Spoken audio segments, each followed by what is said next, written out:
Queremos ver qué es lo que ha quedado de esos 10 días que estuvieron al mundo. A ver si todavía nos siguen sorprendiendo las noticias de lo que pasó allí con la creación de la Unión Soviética. Entonces hemos realizado este curso donde vamos a ver ponencias muy diversas y la primera va a ser sobre la anarquista en la revolución.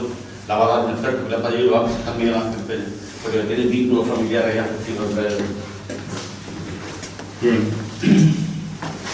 Presento a Julián Vadillo. Julián nació en Madrid, una hora antes del 23F. Y es doctor en Historia por la Universidad Complutense, fue uno de los últimos discípulos de Julio Aróstegui. De hecho, fue la suya una de las dos últimas tesis doctorales que dirigió Aróstegui. Formó parte de la Cátedra de Memoria Histórica de la Universidad Complutense. De hecho, fue una de las dos personas encargadas, no sé si se acuerdan de la polémica aquella, del tema del callejero, hace unos años. Pues era una de las dos personas encargadas en el primer intento de realizar el cambio del callejero, quitando los nombres relacionados con el franquismo. En la actualidad da clases en la Universidad de Mayores AUFE, una universidad privada, y como bien ha dicho Manuel, pues su especialidad es el movimiento obrero y en concreto el anarquismo. Tiene múltiples libros: La aproximación a las mujeres libres, La explosión del polvorín en Alcalá de Henares, que se editó en el 2008 y que al cumplirse hace una semana los 70 años de la explosión del polvorín se ha reeditado. También tiene un libro sobre Mauro Bajasierra, anarquista y periodista en acción, un anarquista madrileño que por cierto tiene ciertos vínculos en el libro aparece ciertos vínculos con nuestra provincia. El hilo rojinegro, de la prensa confederal, en el 80 aniversario del periódico CNT, Abriendo brecha, los inicios de la lucha de las mujeres por la emancipación, el ejemplo de Soledad Gustavo, que como saben fue la madre de Federica Montseny, y que hace un recorrido por el papel de las mujeres en el movimiento obrero y al mismo tiempo de la influencia o de la presencia de un feminismo obrero. La historia del movimiento obrero en Alcalá de Henares. Él es nacido en Alcalá de Henares. Este libro es producto de su tesis doctoral, de lo que fue su tesis doctoral. Y los tres últimos libros pues son Por el pan, la tierra de la libertad, que es este libro que trata precisamente de lo que hoy nos va a hablar sobre el anarquismo en la Revolución Rusa. El último publicado, que es El alba del anarquismo, o sea, en el alba del anarquismo, Anselmo Lorenzo, y ¿en cuánto has dicho? ¿15 días? Sí, 15-20 días. En 15-20 días se publica otro nuevo que se llama El pensamiento de la organización, raíces, origen y desarrollo del laboratorio socialista antiestatal en el siglo XIX. Pues nada más, y ya pues os dejo con Julio. Primero, buenas tardes a todas y todos. Agradecer al Centre Córdoba la invitación a sus jornadas por motivo del centenario de la Revolución Rusa. Hoy mismo, el 6 de noviembre, se cumple el centenario exacto de la Revolución. La semana pasada aparecieron algunos artículos, el 25, 26, por lo de la toma del Palacio de Invierno, pero hay un desfase horario entre el calendario juliano y el calendario gregoriano de Occidente. El 25-26 de octubre de 1917 en Rusia era el 6-7 de noviembre en Occidente, con lo cual ahora mismo estaríamos en el centenario exacto de la toma del Palacio de Invierno y de la Revolución de Octubre de 1917.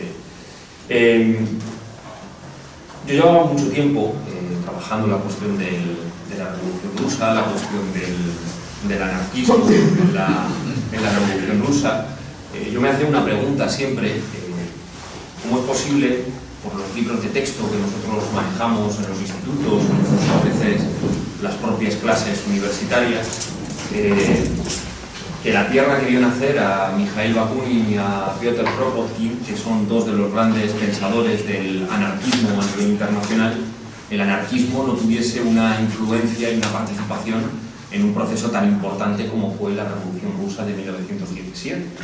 Sonaba extraño cuando cogemos cualquier tipo de manual, solo nos hablan de bolcheviques, mencheviques, los blancos, los rojos, a veces lo confunden un poco todo y vinculan a los blancos con los mencheviques, pero sin embargo hay otras ideologías que quedan completamente difuminadas. No sabemos cuándo surgen, cuándo desaparecen, porque nos hablan también de los socialistas revolucionarios, etcétera, pero todo queda completamente difuminado.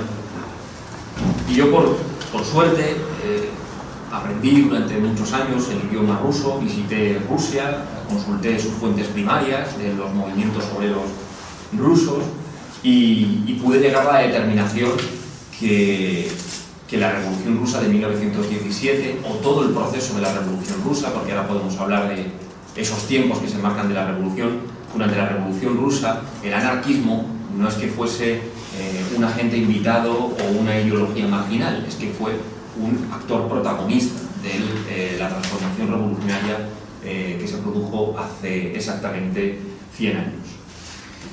Tenemos que tener en cuenta una cosa, que es la Revolución Rusa exactamente. A nivel histórico podemos decir que es el acontecimiento más importante del siglo XX.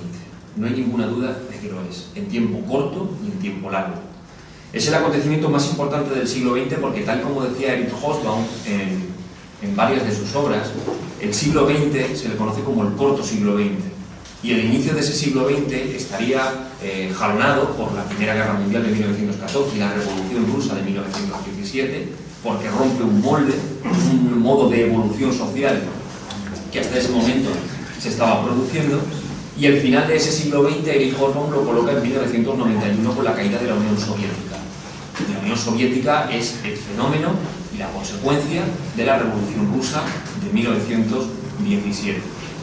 Porque la Revolución Rusa de 1917 también será el acontecimiento que marcará el cambio definitivo en la fisionomía del movimiento obrero a nivel internacional.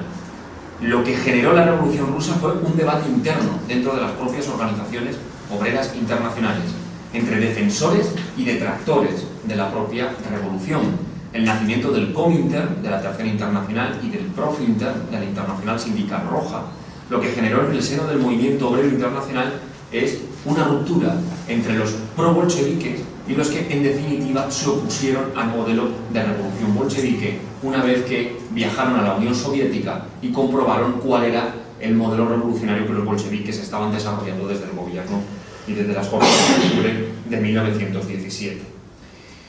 La Revolución Rusa de 1917 tiene también un efecto dominó.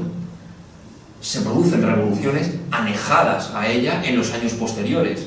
La Revolución Espartaquista de 1918, los Consejos de Baviera de 1919, la República Soviética de Hungría de Berakún de 1919, la Semana Roja Italiana de 1921, toda la serie de movilizaciones de las huelgas francesas en ese tiempo también están jalonadas por la importancia de la Revolución Rusa, pero sin ir más lejos, en España, la huelga de agosto de 1917 tiene como telón de fondo lo que ha sido la caída del zar en febrero del 17, y el periodo que media entre 1918 y 1921 se conoce en España como el trienio bolchevique, y no es baladí que se le denomine con esa nomenclatura. Con lo cual estamos ante un acontecimiento que rompe lo que era la sociedad del momento. Pero también es un acontecimiento que marcará el devenir de la humanidad en los siguientes decenios. No se entiende la política de bloques tras la Segunda Guerra Mundial sin la Revolución Rusa. ¿Por qué existe la Unión Soviética? ¿Y por qué la Unión Soviética se convierte en una de las grandes superpotencias al vencer a los nazis en 1945? La razón de esa Unión Soviética está en 1917. Por lo tanto, la Revolución Rusa se convierte en ese caso en el acontecimiento más importante. Muchas de las revoluciones que se producen en ese periodo también posterior a 1945 tienen el ejemplo de la Revolución Rusa. Angola, Cuba, etcétera, todos los sitios, la Revolución Rusa va a ser un referente donde mirarse. Cuando yo me acerqué al anarquismo, también fue por una razón muy sencilla. Los historiadores, o parte de la historiografía, muchas veces intenta simplificar los acontecimientos para hacerlo entendible al alumnado. Pero una cosa es hacer los acontecimientos simples, explicarlo de una forma simple, y otra es simplificar el acontecimiento. Y la Revolución Rusa, como cualquier otro acontecimiento, sufre simplificaciones. Y en esas simplificaciones se pierde la riqueza de la complejidad y, por lo tanto, lo que estamos perdiendo de vista es la razón y la trascendencia del acontecimiento revolucionario. Y nos dejamos en el tintero o nos dejamos fuera de escena a actores que son importantísimos para entender las reacciones o contrarreacciones de los agentes protagonistas en el momento. La propia palabra soviet tiene una simplificación absoluta. Siempre hablamos de la revolución soviética, pero los soviets entendían todos los agentes revolucionarios en 1917 el soviet de la misma manera. ¿Era lo mismo hablar de la nacionalización que de la socialización? ¿Son los soviets órganos de un partido en concreto o de algunos partidos en concretos, o son órganos que son transversales a toda la clase trabajadora, que son común a la clase trabajadora y las distintas organizaciones políticas y sindicales de la Rusia del momento intentan controlar esos soviets? Esos son los debates que se van a dar en la Revolución Rusa. Eso es lo que hay que intentar transmitir de la Revolución Rusa. Se puede explicar de forma simple, acercándonos a ese acontecimiento de forma simple, pero sin perder la perspectiva compleja, porque la historia es compleja y sobre todo es porosa. Hablamos muchas veces de política de bloques monolíticos, los bolcheviques, los anarquistas, los socialistas revolucionarios. En España somos muy dados a ello. Los socialistas le han dicho tal cosa en los años 30 y los anarquistas pensaban lo contrario. Luego nos acercamos a las fuentes primarias de esas organizaciones y de esos organismos, y a nivel local o a nivel regional nos damos cuenta de que no están diciendo lo que las grandes historias canónicas nos han transmitido. Con lo cual hay que acercarse a esa porosidad, a dónde se mueven esas masas. Y ahora veremos cómo entre febrero del 17 y octubre del 17 el anarquismo, el bolchevismo, el socialismo revolucionario de izquierdas se va a mover en un magma en el que la propia clase trabajadora no va a poder distinguir qué es uno y qué es otro. En tercer lugar, también porque hay una desfiguración del anarquismo. ¿Alguno ha leído en alguno de los libros de manuales de bachillerato la participación de los anarquistas en la Revolución Rusa de 1917? No se trabaja. O incluso con anterioridad. Alguna vez hablan, al zar Nicolás II lo asesinan los anarquistas. Pues no son los anarquistas, es un partido que se llama Naya Polia, que son populistas. El populismo bien entendido, porque ahora la palabra populismo ha sufrido una transformación y sobre todo las tribunas periodísticas se le da otra visión. Pues bien, esa razón de ser, ese movimiento anarquista, había que rescatarlo y había que ponerlo en su justa medida dentro de la historia. ¿Por qué se produce ese olvido o esa desfiguración o esa falta de interés por parte del anarquismo? Yo lo achaco a una razón fundamental. Y esto es un axioma. En realidad la historia la escribe quien gana. Y la Revolución Rusa para mí tiene dos claros triunfadores.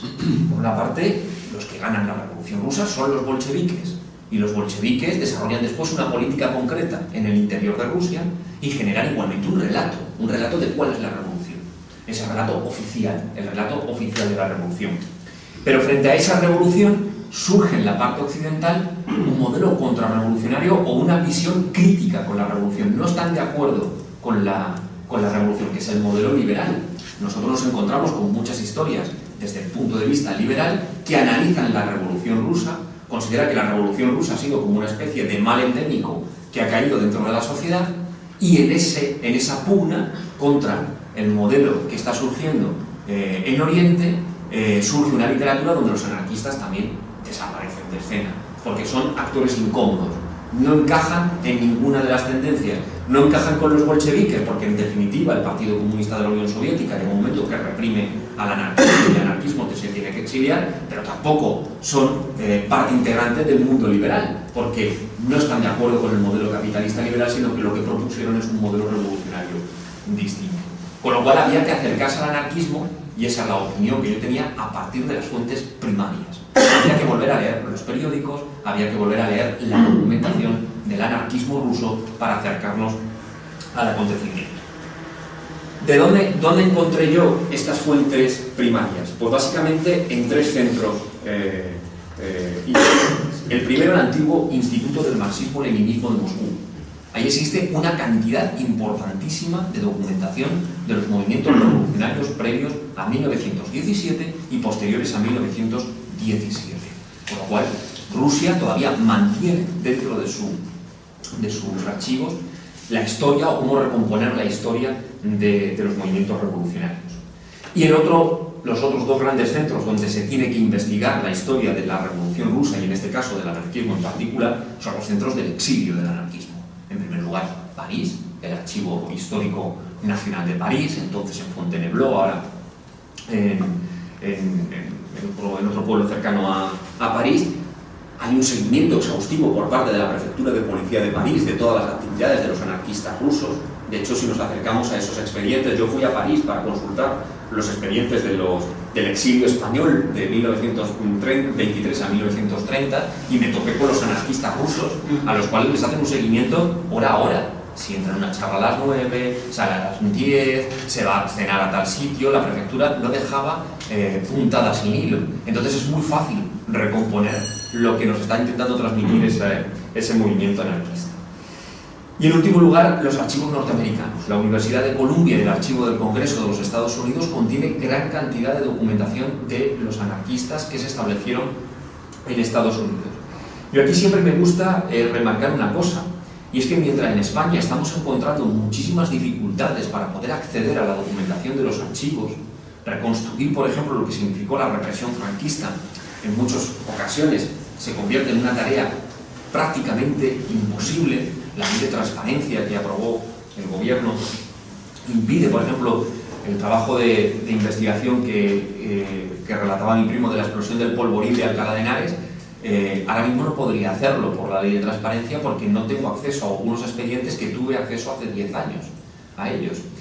Pues esa dificultad que tenemos nosotros de la investigación en España no nos la encontramos en Francia o en Estados Unidos. Yo Estados Unidos no lo visité, pero solicité la información por correo y me la mandaron de forma gratuita. Y en Francia te presentas en el archivo con una cámara de fotos y puedes fotografiar todos los documentos que quieras, sin ningún tipo de límite. Puedes reproducir todo lo que tienen allí. Evidentemente tendrán cosas clasificadas, pero lo que tienen a disposición, la reproducción y el acceso, es realmente sencillo. Yo siempre cuento una anécdota de un buen amigo mío, Fernando Hernández Sánchez, profesor de Historia de la Universidad Autónoma de Madrid, autor de libros relacionados con la historia del Partido Comunista, la Guerra Civil y del exilio. Y él también, para investigar el exilio comunista, tuvo que recurrir a los archivos de la CIA, de la Central de Inteligencia Norteamericana. Entonces, claro, le decía, bueno, claro, a ver si me los van a facilitar o qué va a pasar. Les escribió un correo y a las 2 semanas tenía en el buzón de mi casa un sobre así de gordo con toda la documentación que les había solicitado a la CIA. Dice, eso también me ha dado caché en mi bloque de vecinos, porque cuando vieron un sobre de la CIA en mi buzón, pues hombre, al final eso impacta, ¿no?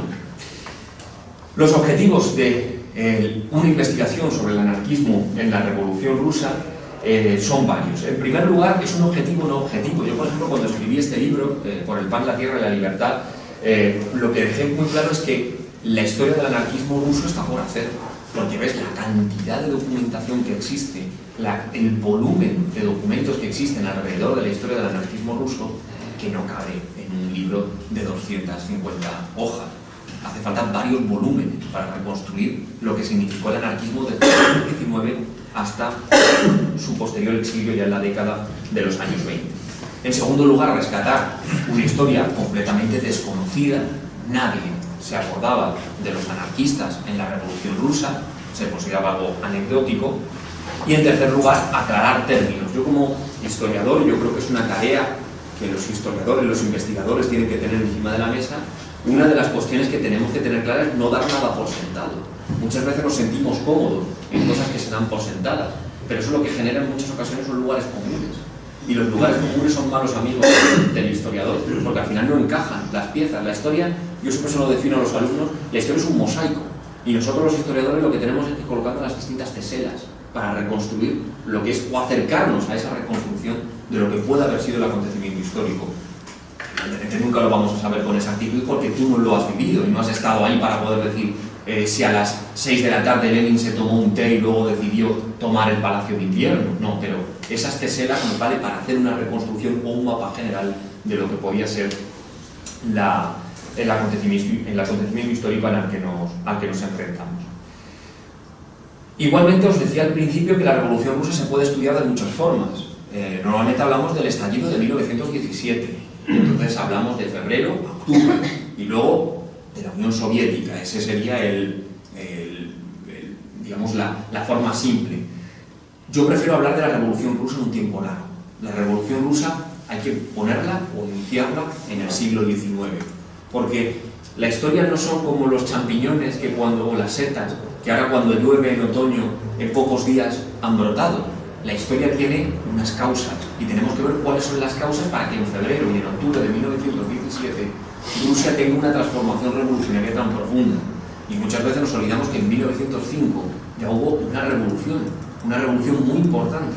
Y durante esa revolución nacieron los soviets, en la revolución de 1905. Pero para entender la revolución del 5 hay que entender que Rusia había entrado en guerra con Japón y que hay una situación de inestabilidad y de carestía de vida en el interior de Rusia.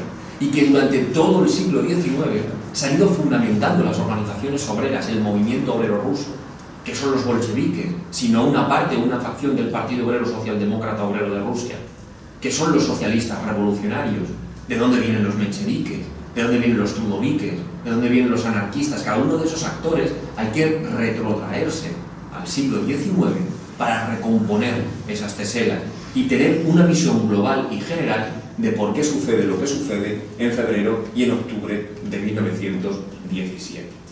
Una de esas primeras causas son, por ejemplo, el nacimiento de los soviets. Los soviets, o la palabra soviets, de ruso se puede traducir como consejo. Y son consejos de obreros y de campesinos, pero sobre todo de obreros, porque nace en San Petersburgo en febrero de 1905, con una intención clara de controlar los medios de producción y consumo en el medio revolucionario en el que están creciendo.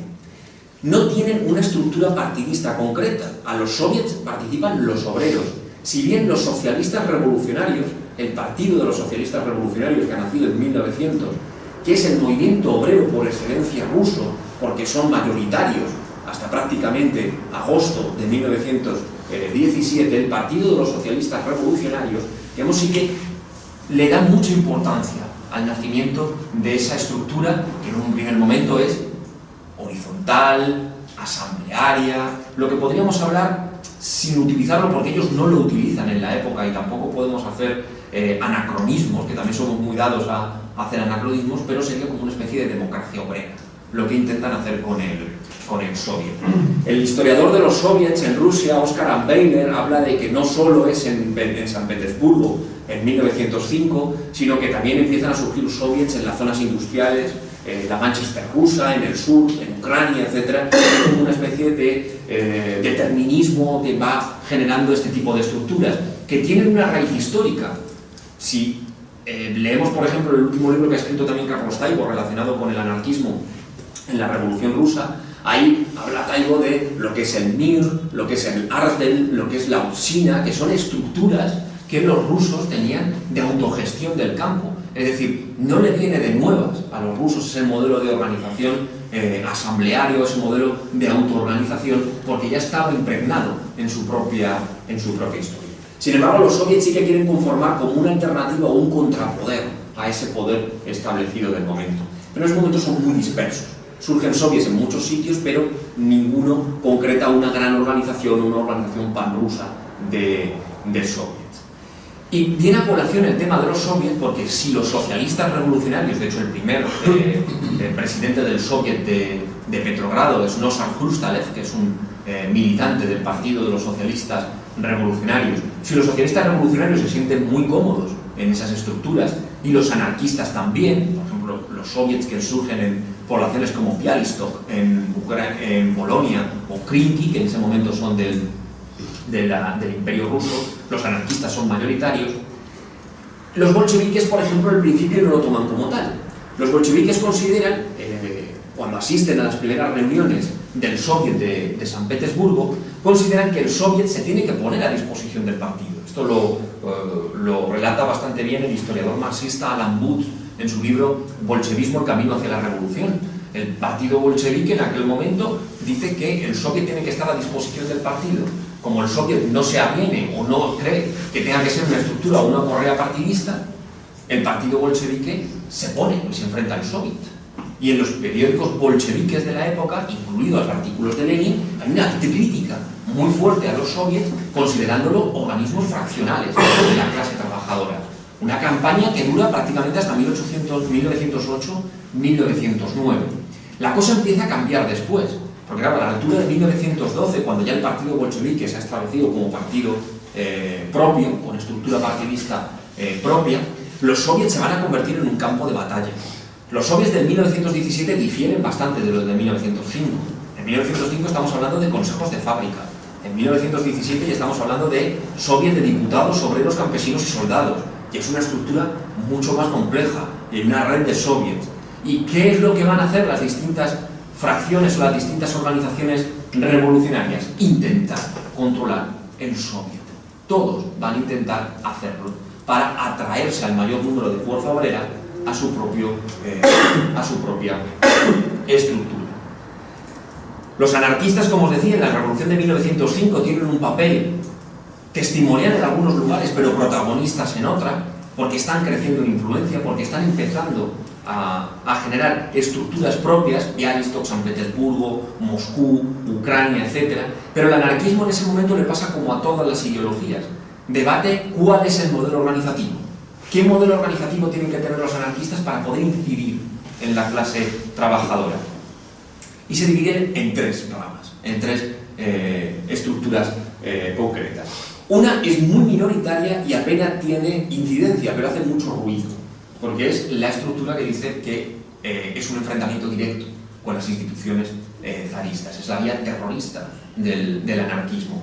Tiene su punto fuerte en San Petersburgo y en Moscú. Pero lo mismo que crece, decrece. Además son estructuras, y yo cuando me acercaba a los periódicos de esos organismos te dabas cuenta que la inmensa mayoría de sus integrantes no eran parte de la clase trabajadora.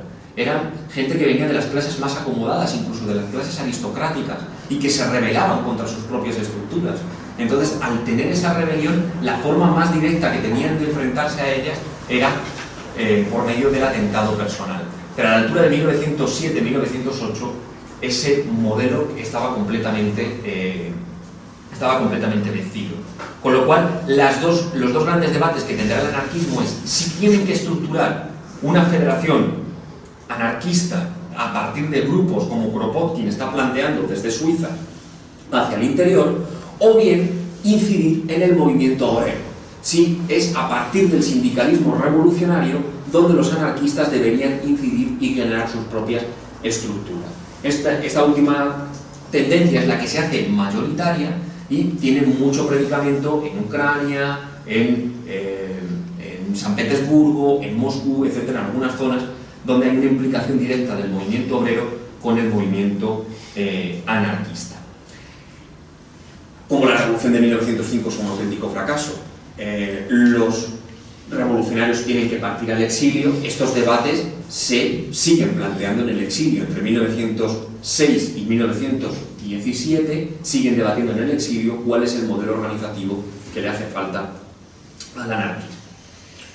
La Revolución de Febrero de 1917 sorprende a todos los grupos políticos prácticamente en el exilio.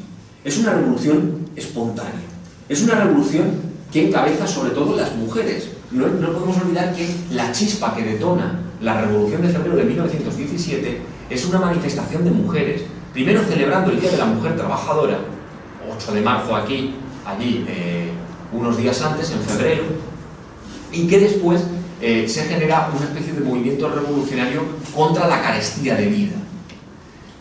Eso genera un efecto dominó que al final lleva a derribar el gobierno del zar el 2 de marzo de 1917. Y a mí me gusta incidir mucho en una cosa. La Revolución de Febrero, las organizaciones políticas tienen una participación testimonial, los socialistas revolucionarios son los que más participan, porque sí que tienen estructuras más estables dentro del interior de Rusia, y en segundo lugar, es una revolución extremadamente violenta. la revolución de febrero del 17 es extremadamente violenta. La situación que tenía Rusia generada por la guerra mundial, la carestía de vida, la situación del frente, hace que esa clase trabajadora, cuando se siente con posibilidad de reaccionar, la reacción es extremadamente virulenta. Y si digo esto es porque luego lo vamos a poner en comparación con la de octubre, porque normalmente se dice, la revolución de octubre es la más violenta de todas, porque claro, cuando los comunistas toman el poder, eso es la verbena. Pues la revolución de octubre va a ser cualquier cosa menos violenta. Ahora explicaremos cómo fue. Lo cierto es que una vez que el zar es derribado en febrero de 1917 y se proclama la república, entre febrero y octubre en Rusia pasan muchas cosas, que es lo que determinará la revolución de octubre. Lo que pasa es que la gente vuelve del exilio y las organizaciones que habían estado exiliadas vuelven otra vez a estructurarse en el interior del país. Lo que sucede también es que esos soviets que han ido naciendo a lo largo de ese periodo tienen una potencia y una fuerza tan importante que es un contrapeso al gobierno provisional. El gobierno en Rusia, entre febrero y octubre de 1917, tenemos dos poderes, hay un poder dual. Está el poder del gobierno provisional, que sería el poder oficial, que es el que determina que Rusia va a seguir inmersa en la guerra mundial, que no se van a dar muchos pasos más a los que se ha dado hasta ese momento, y luego está el gobierno o el poder de los soviets, que es un contrapoder, y que al final irán minando paulatinamente la influencia del gobierno provisional. Y en ese regreso de las organizaciones revolucionarias a Rusia, se van a ir conformando las ideologías y se va a ir conformando la mentalidad de lo que será octubre. La fecha clave es abril de 1917, que es cuando Lenin regresa a San Petersburgo y allí proclama las tesis de abril. Las tesis de abril es tan sencillo como no se va a dar ningún apoyo al gobierno provisional, el movimiento revolucionario está en contra de la guerra y el único poder real es el poder de los soviets. Y en esto coincide con los socialistas revolucionarios de izquierda y con los anarquistas. Los anarquistas también están en contra del gobierno provisional, están en contra de la guerra y están a favor de que los soviets sean el organismo de contrapoder. Luego veremos que tras octubre del 17 lo que se verá es la diferenciación entre ambos. Pero en ese momento la gente, los trabajadores, los campesinos, no saben cuál es la diferencia entre un anarquista y un bolchevique, porque los dos piensan lo mismo. Hay un libro de Lenin que es interesantísimo, El Estado y la Revolución. En El Estado y la Revolución, Lenin está haciendo guiños constantes a la desaparición del Estado. Y en esos guiños constantes, que también lo hacen las tesis de abril, y que lo hacen desde las páginas de Pravda, los anarquistas se sienten persuadidos por esa propaganda. De hecho, los periódicos anarquistas, o una parte de los periódicos anarquistas, están hablando de que Lenin está cambiando de ideología y que se está acercando al anarquismo. Algunos revolucionarios más moderados dicen que Lenin ha venido a ocupar el trono que Bakunin había dejado vacante durante 30 años en Europa. Se genera como una especie de magma revolucionario donde no hay un pacto tácito de las fuerzas revolucionarias al gobierno provisional, pero sí hay un acercamiento entre esas tendencias que posibilitará la revolución de octubre del 17. Al mismo tiempo, en agosto del 17, julio hay unas manifestaciones, Lenin tiene que salir de Rusia, se vuelve a exiliar, aunque luego volverá, y en agosto del 17 Rusia sufre un golpe de Estado, el golpe de Estado de Laver-Kornilov. Ese golpe de Estado será el golpe de gracia para el gobierno provisional, porque si alguien tumba el golpe de Estado, es el poder de los soviets. Son los revolucionarios que están en la calle y no el gobierno provisional, que cada vez está perdiendo más influencia. De hecho, en agosto de 1917 se produce un hecho muy importante, y es que León Trotsky pasa de ser menchevique internacionalista a ser bolchevique. Los bolcheviques empiezan a coger mayor influencia y empiezan a recalar más fuerza. En octubre de 1917, mientras se produce el Congreso Panruso de los Soviets en el Smolny, lo que se ha decidido es la transformación revolucionaria de Rusia. Y es una transformación revolucionaria la que se produce hoy hace exactamente 100 años, donde apenas se pega un tiro. Apenas se pega un tiro porque el gobierno provisional no tiene fuerza, está desacreditado y no tiene bases sociales. El comité revolucionario que ha surgido está conformado por los bolcheviques, pero también por los socialistas revolucionarios de izquierda y por los anarquistas. anarquistas que participan del Comité Revolucionario de Petrogrado. La toma del Palacio de Invierno, esas imágenes tan bonitas que nos legó Eisenstein en su película Octubre, no son ciertas. El Palacio de Invierno no se tomó con las masas entrando de forma abrupta por los pasillos y diciendo al gobierno provisional que se había acabado aquello. No. El cañonazo de la Aurora determinó que los que ya estaban dentro del Palacio de Invierno hicieran claudicar a un gobierno provisional que no tenía ninguna base social. Así fue la toma del Palacio de Invierno. Nadie entró a las bravas. Es verdad que dentro estaba Antonov Uvchenko, que fue el que firma en nombre del Comité Revolucionario la rendición del gobierno provisional. Por cierto, gobierno provisional donde ya no estaba Kerensky, porque Kerensky huyó, se refugió en Charkoye Selo, que es la ciudad donde estaban los zares, y desde ahí intentó dirigir un contraataque contra San Petersburgo, contra Petrogrado, perdón, de los que ya no pudo recuperar la capital. Para mí el debate con los anarquistas proviene a partir de octubre de 1917. ¿Qué pasa a partir de octubre del 17? El gobierno que se conforma tras las jornadas de octubre del 17 es un gobierno bicolor. Es un gobierno de comisarios del pueblo conformado por bolcheviques y socialistas revolucionarios de izquierda. Ese es el primer gobierno. Pero los socialistas revolucionarios de izquierda enseguida se ven que no están de acuerdo con las directrices que está tomando el partido bolchevique en el poder. No está de acuerdo con las negociaciones que llevará a la paz de Brest-Litovsk y no está de acuerdo con el contenido que le quiere dar al decreto de la tierra los bolcheviques.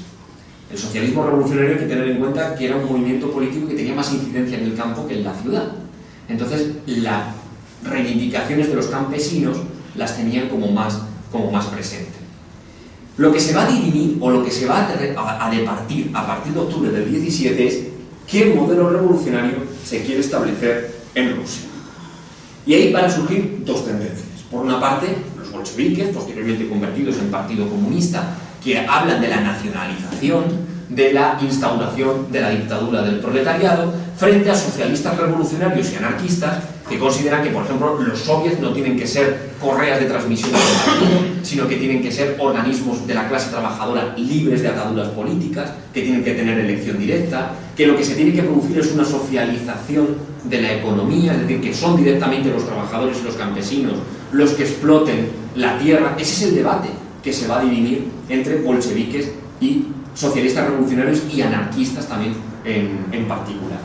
Pero, por ejemplo, cuando la Asamblea Constituyente se disuelve en enero de 1918, quien disuelve la Asamblea Constituyente es un marino de Kronstadt, que se llama Anatoly Selesniakov, que es anarquista, porque los anarquistas y los socialistas revolucionarios tampoco están de acuerdo con la Asamblea Constituyente, a la que consideran un organismo propio del pasado capitalista. Ahora hay que hablar de otras cosas. Ahora es el gobierno de los soviets, es el poder de los soviets lo que hay que dirimir. Aquí yo sí que hablo en el libro que se produce un golpe de mano por parte de los bolcheviques. Los bolcheviques toman el poder de Rusia, desarrollan un modelo social distinto al de sus oponentes y va a laminar la oposición paulatinamente. El problema es que en ese contexto surge la guerra civil rusa y todos los revolucionarios están contra los contrarrevolucionarios blancos.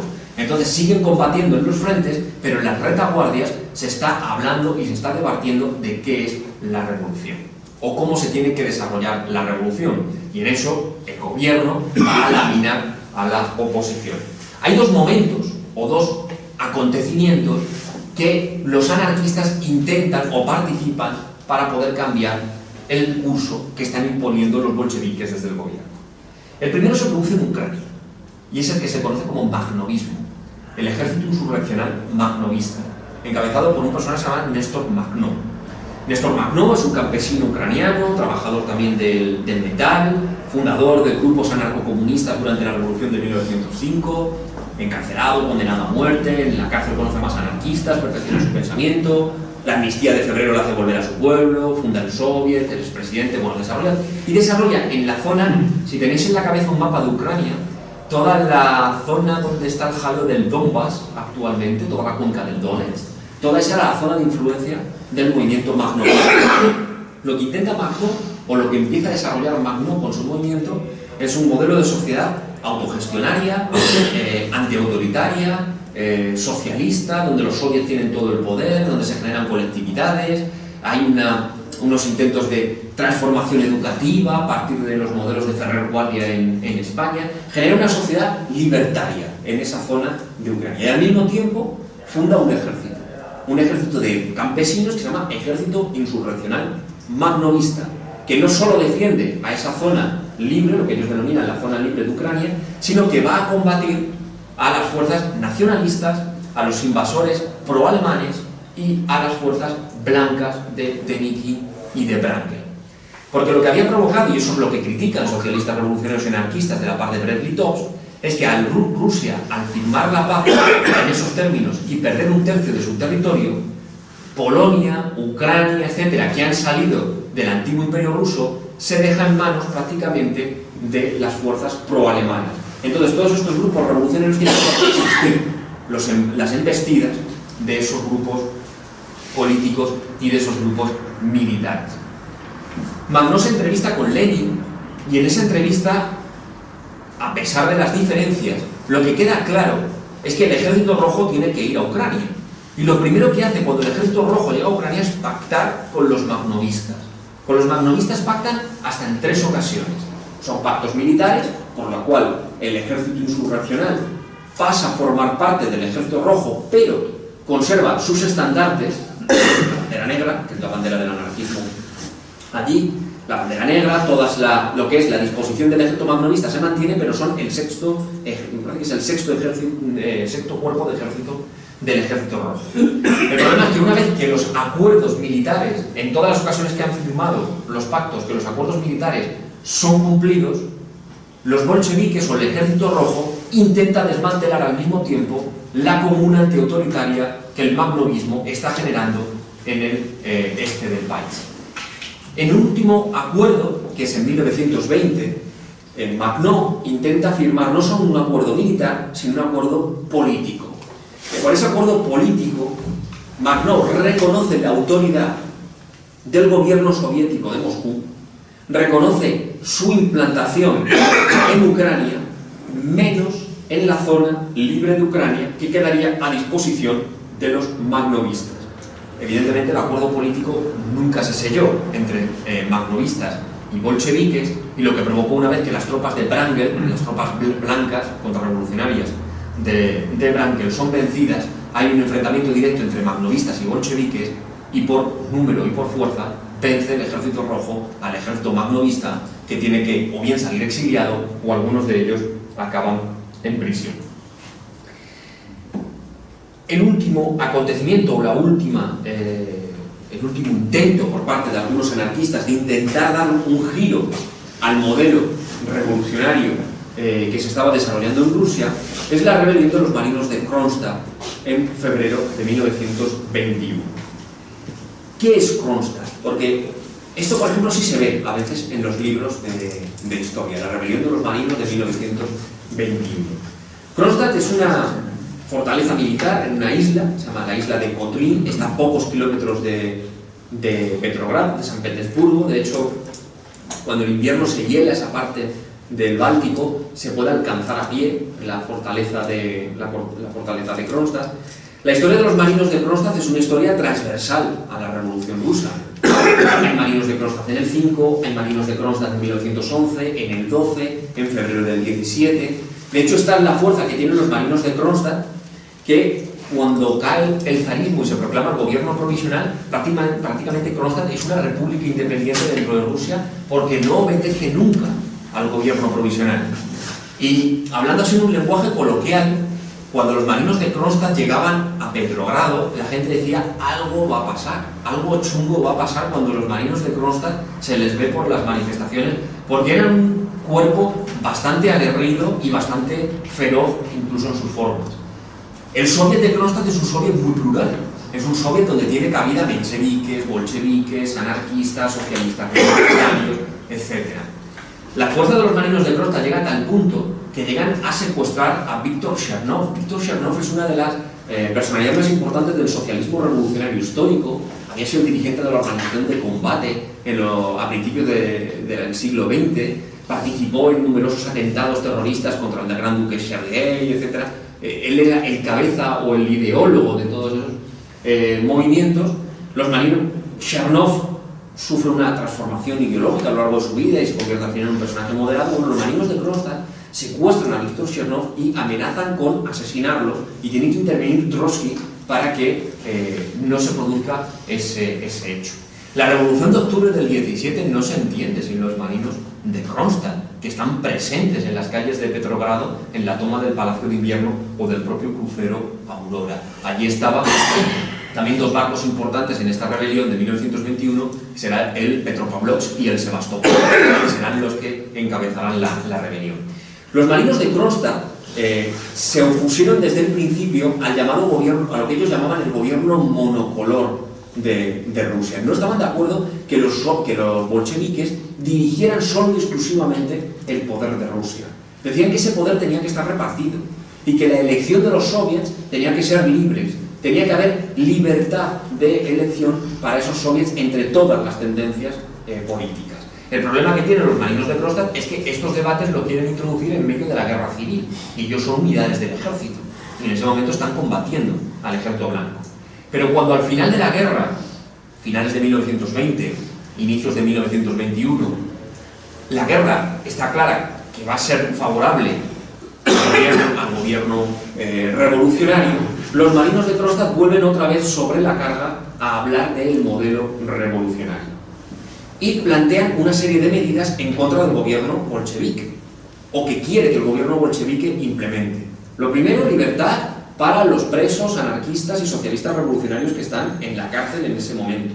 Piden libertad para los soviets, libertad de prensa, que se acabe el comunismo de guerra. El comunismo de guerra era el modelo por el cual los bolcheviques, para mantener a las tropas del frente, incautaban grano a los campesinos, etc. Esas medidas fueron impopulares entre parte de la población campesina y generan malestar.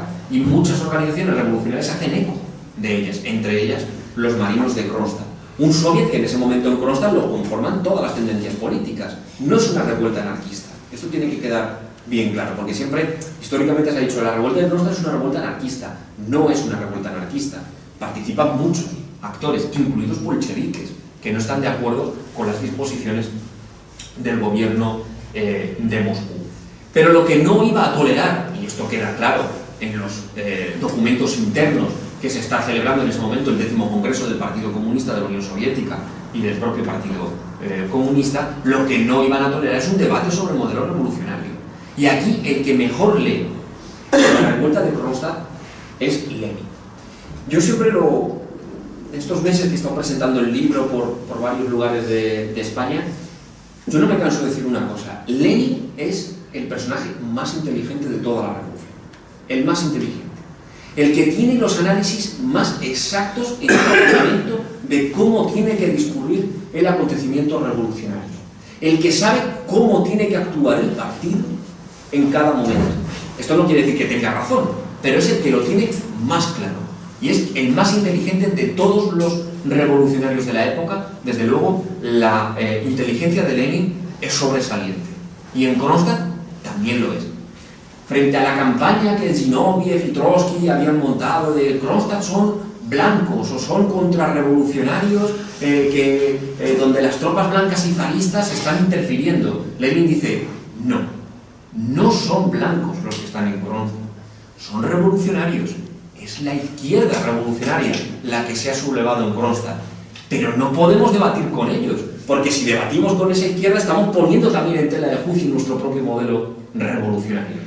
Solo quedaba una opción, y esa es la que aprueba el 10º Congreso de Berlín, que es aplastar la sublevación de Kronstadt.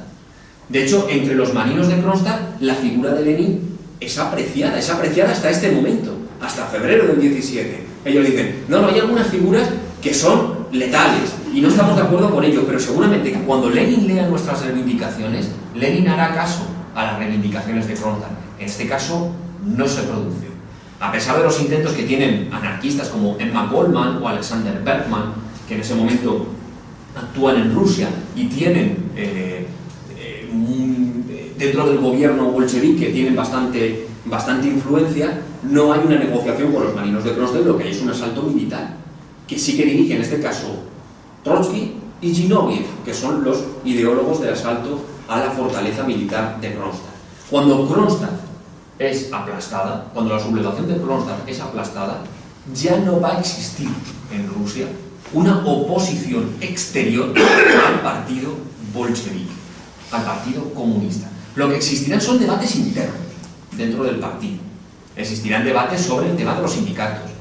Está la oposición obrera de Alejandra Kollontai, que por cierto será acusada en el 10º Congreso del PGUS como desviación anarco-sindicalista, cuando Alejandra Kollontai estaba a favor, por ejemplo, del asalto a la fortaleza de Kronstadt. O sea, existirá un debate interno, prácticamente hasta la muerte de Lenin, pero no habrá un debate externo a la revolución. No habrá grupos fuera del gobierno que critiquen o que no estén de acuerdo con las políticas del nuevo gobierno. ¿Qué le pasa entonces al anarquismo a partir del aplastamiento de la revuelta de Kronstadt? Pues el anarquismo toma dos caminos. Una parte de los anarquistas se integran en el Partido Comunista de la Unión Soviética. Acaban dentro del Partido Comunista. Consideran que el modelo de los comunistas es el correcto, es el que ha triunfado, y juran de los principios anarquistas e ingresan en las estructuras del partido. Otra parte de los anarquistas decide exiliarse. No están de acuerdo con el modelo de la dictadura del proletariado, de la dictadura del partido único, y nosotros salimos de Rusia. Y ese sector que se exilia, en el exilio empezará a debatir qué ha pasado. Es 1924, 1925, y estamos en la misma situación que en 1915-1916, con una salvedad. Ha pasado todo un proceso revolucionario y el anarquismo ha sido derrotado. Porque es verdad, el anarquismo en la Revolución Rusa es derrotado. Entonces estos anarquistas empiezan a debatir y una vez vuelven a sacar otra vez el modelo organizativo. Ha habido un problema y es que no ha habido modelo organizativo, dicen los anarquistas. No ha habido una organización general, no ha habido una federación anarquista rusa, no ha habido una confederación anarquista panrusa, no ha existido nada. O sea, ha habido grupos fuertes en Petrogrado, grupos fuertes en Moscú, intentos en Ucrania, que es, digamos, el único sitio donde intentan articular una organización más grande, pero a nivel general no ha habido nada. Y en el exilio los anarquistas, que todavía confiaban que podía estallar una nueva revolución, lo que llamaban la tercera revolución en Rusia, febrero, octubre, y la que quedaba por venir, en eso parecían mesiánicos, en ese sentido, se dividen entre dos tipos de organización. Néstor Makhno, el que había encabezado la revuelta makhnovista junto con uno de los ideólogos de ese makhnovismo, que se llama Pierre Archinov, fundan en París una cosa que se llama Plataforma de Unión General de Anarquistas, lo que se va a llamar el llamado plataformismo. Lo que decía Archinov es que el anarquismo lo que necesitaba en cualquier tendencia revolucionaria, en cualquier proceso revolucionario como el que había estallado, es una organización que tuviese una responsabilidad colectiva y un programa cerrado y concreto.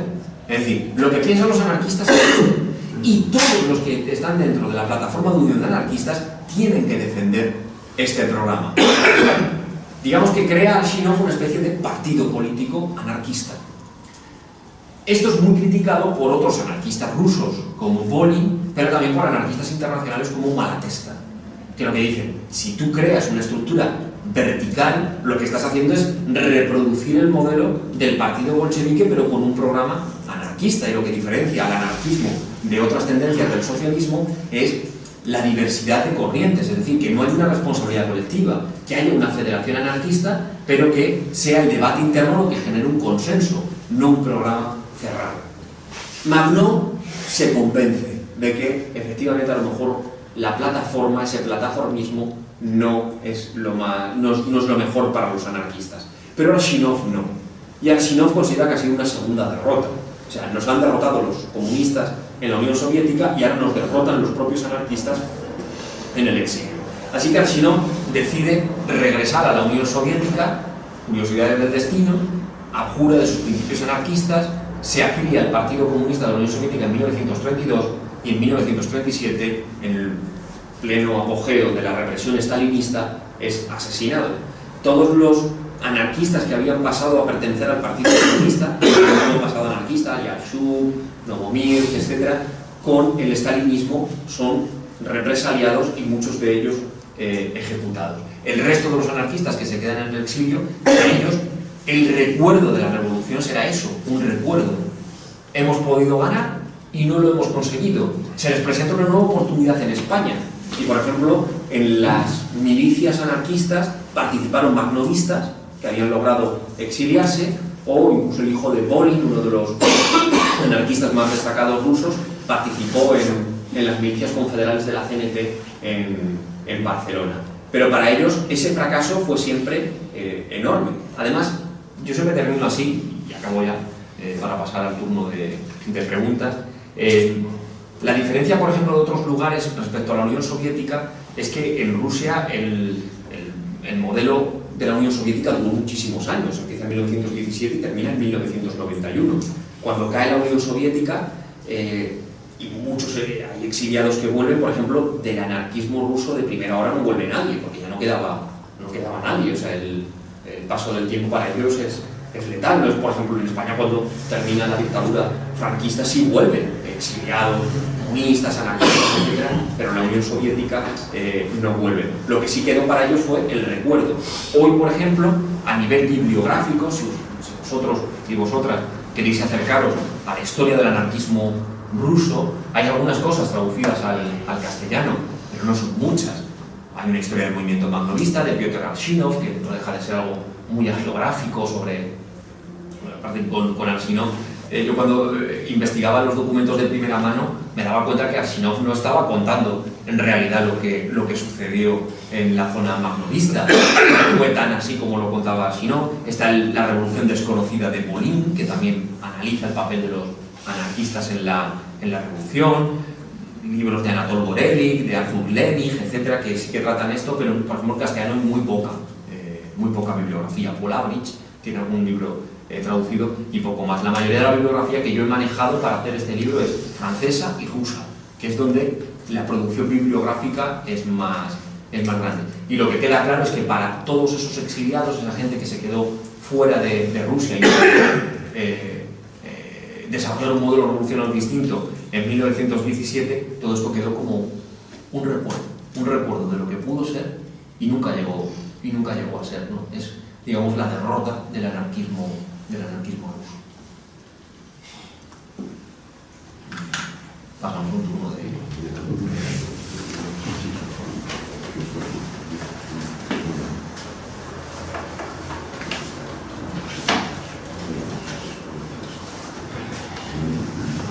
Bien, ¿alguna intervención? Lo primero, gracias, ¿no?, por esta estupenda panorámica de la Revolución Rusa y del anarquismo, ¿no?, en especial. Y después me gustaría un pequeño comentario y después una cuestión, preguntarte algo. El comentario, otro momento emotivo que me parece especialmente ilustrativo, ¿no?, del papel del anarquismo en esos momentos de la Revolución Rusa, es la muerte de Kropotkin, ¿no?, que, digamos, el gobierno bolchevique o los bolcheviques casi se ven obligados a abrir las cárceles y que muchos de los presos anarquistas puedan acudir al entierro de Kropotkin, ¿no?, que también tiene un cruce de cartas con Lenin muy interesante en cuanto al modelo revolucionario que se está instalando. Y después, como pregunta, el anarquismo, ha hecho mención a varios tipos de anarquismo. Me gustaría saber el anarquismo pacifista de corte tolstoyano, qué papel, si tiene algún papel importante o relevante en todo ese proceso revolucionario. Y ligado precisamente a Tolstoy, las propuestas educativas que hay también en todo ese magma de revolucionario, cómo son, si hay tiempo para discutir. Ha mencionado así brevemente en el caso del magnovismo, ¿no?, que también plantean escuelas basadas en el modelo de Ferrer Guardia. Si en otros lugares también existe ese debate y se implanta algún tipo de escuela siguiendo a Ferrer Guardia o a Tolstoy. ¿Acumulamos preguntas? No preguntar, no ha podido quedar tan claro. Y más el anarquismo. Bueno, pues... Sí, la muerte de Kropotkin muere un poquito antes de la revuelta de Kronstadt, muere en febrero de 1921. Y bueno, una cosa que se me ha olvidado comentar es que, por ejemplo, hasta 1928 existía una editorial anarquista en Rusia y se siguieron editando clásicos del anarquismo en el interior de Rusia. Bakunin, Kropotkin, Malatesta, etc.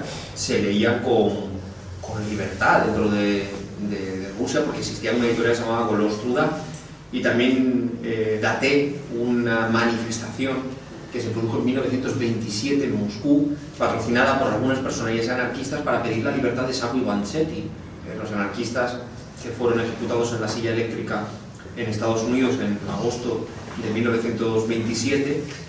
La manifestación que hubo en Moscú para pedir su liberación estuvo patrocinada por anarquistas que todavía estaban en Rusia. Es decir, que los anarquistas estaban en Rusia, tenían una editorial en Rusia. Lo que no existía en Rusia eran organizaciones anarquistas, porque no permitían tener organizaciones anarquistas. Tolstoy, sí, yo lo analizo, lo trato en el libro a Tolstoy. Tolstoy tiene los tolstoyanos tienen una participación más directa entre 1905 y 1910, que es la muerte de Tolstoy. Desarrollan un modelo educativo propio que es Yasnaya Poliana, la escuela de Yasnaya Poliana, un modelo antiautoritario, muy en contacto con la naturaleza. Y luego durante la Revolución del 17 sí existe una serie de anarquistas universalistas que se acercan bastante a las posiciones tolstoyanas, pero no están dentro de ninguna organización. De hecho, los tolstoyanos, lo del combate de los soviets, les sobrepasa, eso no forma parte de su programa. Y de las escuelas, las que yo tengo datadas es de la Yasnaya Poliana, porque es la más importante, y la que Makhno intenta desarrollar en Ucrania, en Gulev-Volé, bajo los principios de Ferrer-Guardia. Sí he contrastado también que los centros obreros anarquistas de Moscú y Petrogrado desarrollaban clases, y en esas clases el modelo era el libertario. Tenían bibliotecas, todas ese tipo de actividades sí se ha desarrollado. La parte que me encantaría retomando el tema del anarquismo ruso, es lo que pasa más allá de Moscú, porque más allá de Moscú hay actividades. En Siberia, en toda esa zona, hubo también anarquismo, y ahí ya no lo sé si pudo haber algún tipo de actividad o algún tipo de escuela que se pudiera desarrollar en los modelos de los principios antiautoritarios. Pero Ferrer sí, es muy curioso que en Gulev-Volé conocían la obra de Ferrer, conocían el modelo educativo de Ferrer. Y, por ejemplo, también me sorprendió mucho que la colectividad que inauguraron los magnovistas en Gulev-Volé se llamaba Rosa Luxemburgo. Con lo cual, por eso es lo que hablaba de lo poroso.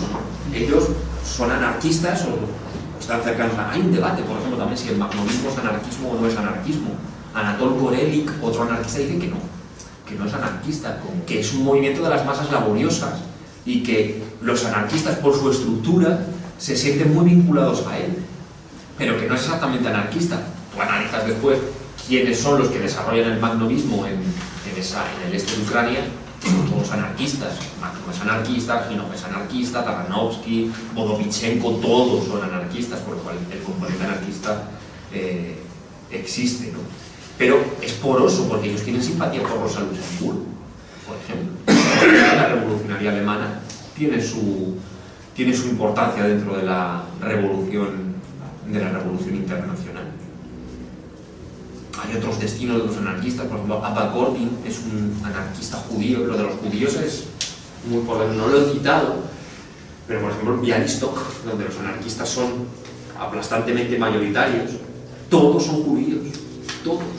El movimiento, y los judíos se vinculan desde muy temprano a los movimientos socialistas, no solo anarquistas. Existe un partido que se llama el Bund, que es el partido de los socialistas judíos. El Partido Socialista Polaco, muchos de ellos son judíos. El Partido Obrero Socialdemócrata de Rusia, muchos de ellos son judíos. Es decir, la importancia de los judíos, que para ellos ser judío es, bueno, porque le ha tocado nacer ahí, pero la religión y todo eso les da igual. O sea, lo que le une son lazos culturales cercanos, pero religiosos para nada, ¿no? Eso también vale, por ejemplo, para que la extrema derecha rusa, las centurias negras, argumentaran que detrás del socialismo estaban los judíos y la mano del judío y de la masonería, ¿no? Siempre se ha utilizado para que veáis también que detrás de todos los pensamientos tienen una justificación de... Sí, claro, el movimiento Trotsky es judío, por lo tanto El partido bolchevique es un invento del judaísmo internacional, ese es el nivel.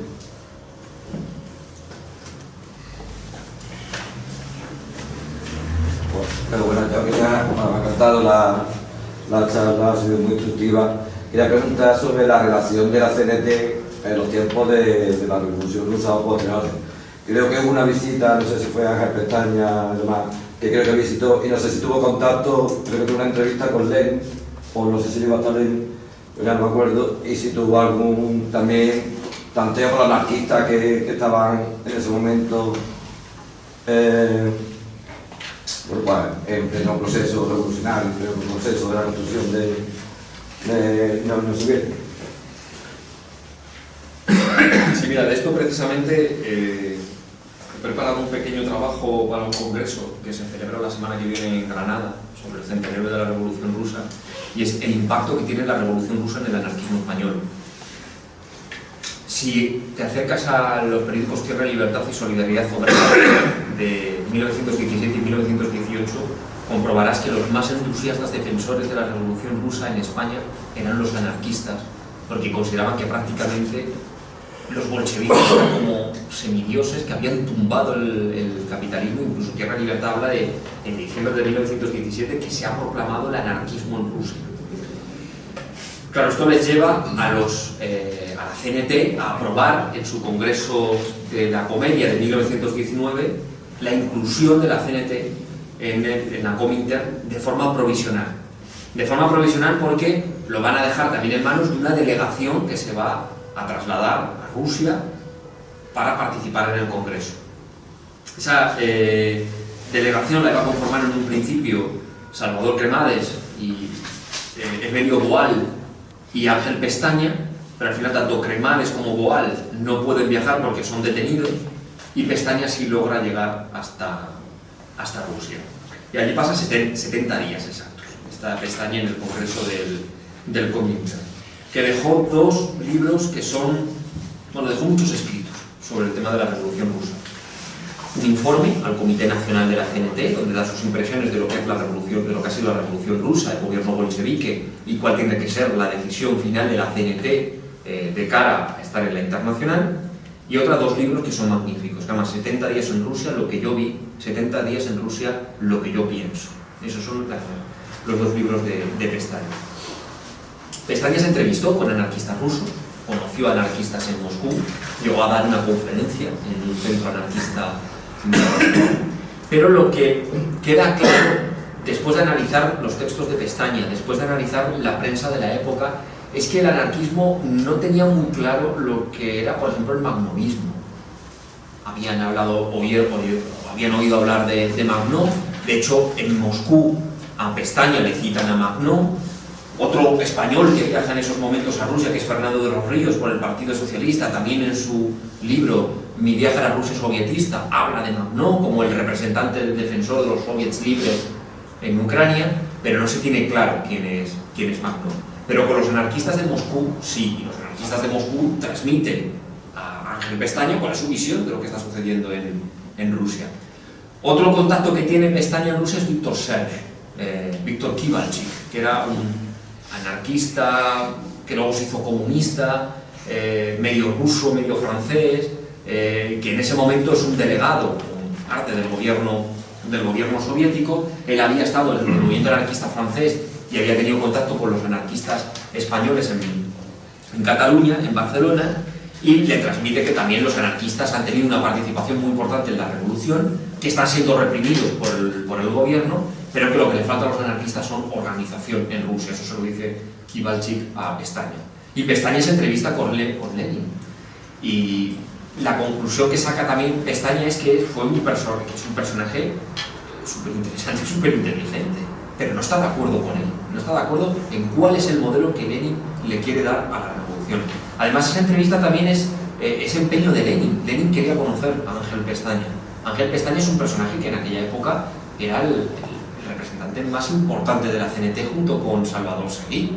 Son los dos grandes líderes de la CNT, por decirlo de alguna forma, y Lenin tenía especial interés en hablar con Pestaña. Claro, cuando Pestañas regresa a España y realiza un informe por el cual dice: nosotros tenemos que ser partidarios de la Revolución Rusa como proceso revolucionario, pero no podemos apoyar al gobierno de los comunistas porque es un modelo revolucionario distinto al nuestro. Ese informe que llega a la Conferencia de Zaragoza de 1922, junto con el que también emite Gaston Leval, que es un anarquista francés afincado en España, que participa en representación de la CNT en un congreso del Profinter, de la Internacional Sindical Roja, donde también da un informe negativo de lo que ha sido de lo que es el gobierno bolchevique, determina la salida de la CNT del Profinter y lo que después será la fundación de la Asociación Internacional de los Trabajadores, la refundación de la IT, en la que se inscribe la CNT en 1922. Pero la CNT también sufre las consecuencias de la Revolución Rusa en su interior, porque hay una escisión, hay una ruptura pequeña en el caso de la CNT, más grande en el caso del Partido Socialista, que conformará lo que será el tercer actor del movimiento obrero a partir de ese momento, que es el Partido Comunista de España, que se funda en noviembre de 1921. Y la CNT, la delegación que acude al Congreso del Profinter, que está conformada por Andreu Nin, Joaquín Maurín, Hilario Arlandes y Gastón Leval, los tres primeros fundarán la Federación Comunista Catalano-Balear, que después será, en primer lugar, el Partido Comunista en Cataluña, y después Nin, que estuvo en Moscú hasta 1930, porque él fue un cargo del Comintern hasta 1930, cuando regresa a España funda la ICE, la Izquierda Comunista Española. Maurín funda el POC, el Bloque Obrero y Campesino, que en 1935 se fusionan y nace el POM, el Partido Obrero de Unificación Marxista. Todos ellos vienen, se habían formado o se habían afiliado y habían desarrollado su actividad primera en la CNT. Y esa delegación también es muy curiosa, porque por ejemplo tanto Nin como Maurín como Arlandis dicen a los bolcheviques, ellos son ya bolcheviques, son pro-bolcheviques, están de acuerdo con el gobierno bolchevique, pero dice, hay una diferencia entre España y Rusia. En Rusia hay conformado un poderoso partido, primero partido bolchevique y luego partido comunista. En España no. En España el Partido Comunista no es fuerte. A la altura del 21, cuando ellos están en Moscú, todavía ni se había fundado. Estaba el PCO y el PCE, el Partido Comunista Español, hasta que se fusionen. Dicen, entonces, donde tendríamos que incidir es en el sindicalismo revolucionario. El empeño de Nin, el empeño de Maurín o el empeño de Arlandis es que la organización vanguardista del proletariado español tiene que ser la CNT. Y ellos crean una cosa que se llama Comité Sindicalista Revolucionario dentro de la CNT, que al final acaban fuera de la CNT porque son minoritarios. Y de hecho, si te das cuenta de una cosa, si nos damos cuenta de una cosa, la gran asignatura pendiente que siempre tuvo el comunismo español fue el sindicalismo. En el sindicalismo no logró incidir con la misma fuerza que hicieron los libertarios, que fundaron la CNT y tuvieron a la CNT, o el Partido Socialista, que tuvo a la UGT. Los intentos de articulación del Partido Comunista de un sindicato propio son en la República, intentó controlar la CNT a inicio de la década de los 30, no lo consigue. Fundan después la CGTU, pero la CGTU es muy pequeña y apenas tiene desarrollo. ¿Y qué hace? Integrarse dentro de la UGT. Parte de la UGT catalana sí llega a estar más próxima al Partido Comunista, pero hasta comisiones obreras prácticamente el Partido Comunista no tuvo un sindicato. Fijaos y yo de sí también la Revolución Rusa en España. Una intervención más.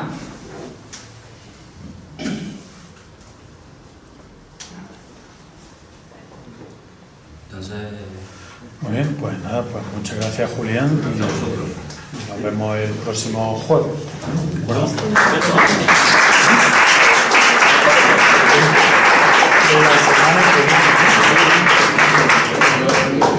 Bueno, me voy.